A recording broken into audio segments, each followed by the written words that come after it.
Com essa análise, fui anotando aqui alguns dos pontos, Josias e Raquel, que o presidente Lula levantou, muito no tom do que ele já estava falando também nas outras agendas que fez lá nos Estados Unidos, um tom duro e de cobranças e críticas à própria Organização das Nações Unidas. Ele começou então ali saudando a delegação palestina que estava participando do evento pela primeira vez, falou da falta de capacidade de diálogo, do enfraquecimento da capacidade de diálogo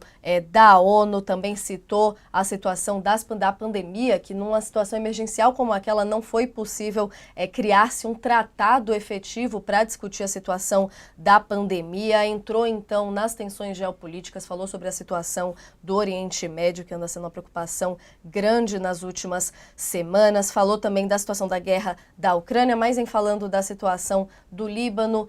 de Israel e também de Gaza, falou-se ali na situação, não citou diretamente Israel, mas falando que o direito de defesa se transformou em um direito de vingança, que adia o cessar-fogo e a liberação de reféns, que é a situação que mais importa agora e não a questão política. Entrou em questões do clima também, como a gente já esperava, falando da situação das enchentes no Brasil, também da Amazônia e das queimadas florestais pelo Brasil, dizendo que o governo não terceiriza responsabilidades, que já fizemos muito, disse Lula, mas que precisa ainda mais, chamando aí esse esforço global. E seguiu aqui com uma série de destaques que a gente pode ir indo ponto a ponto, mas queria começar com você, Raquel, falando justamente desse ponto da tensão no Oriente Médio. Essa fala aqui foi um recado direto para Israel e das responsabilizações que tem se dito, de como tem se voltado muito para uma questão pessoal quase de Netanyahu, em uma tentativa ali de se manter no poder, trazendo aí um risco de uma guerra generalizada, de uma tensão ainda maior,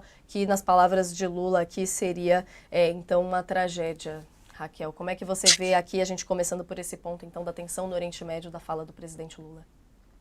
Natália, como você pontuou, o discurso do presidente Lula ele tem três eixos centrais, né? A questão do Oriente Médio,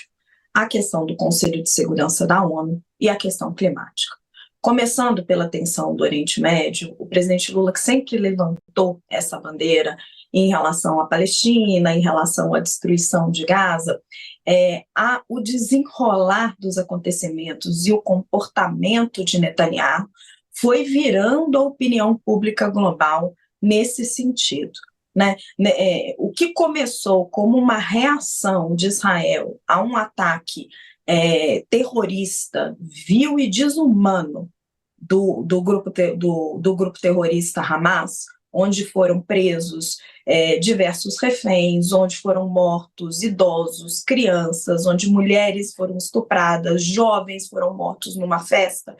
foi descambando para uma violência absurda dentro de Gaza, e apesar de transformar Gaza numa terra arrasada, né, em ruínas, Netanyahu não consegue dar uma resposta à própria opinião pública interna e libertar os reféns. Está fazendo quase um ano do 7 de outubro israelense, né, de 2023. E aí ele abre essa outra frente de guerra contra o Líbano. Sim, o Hezbollah vem bombardeando a parte norte de Israel, mas a reação está totalmente desproporcional. Você está tendo a morte de muitos civis dentro do Líbano e os próprios Estados Unidos estão questionando o que Israel está fazendo de abrir uma nova frente de guerra neste momento. Então,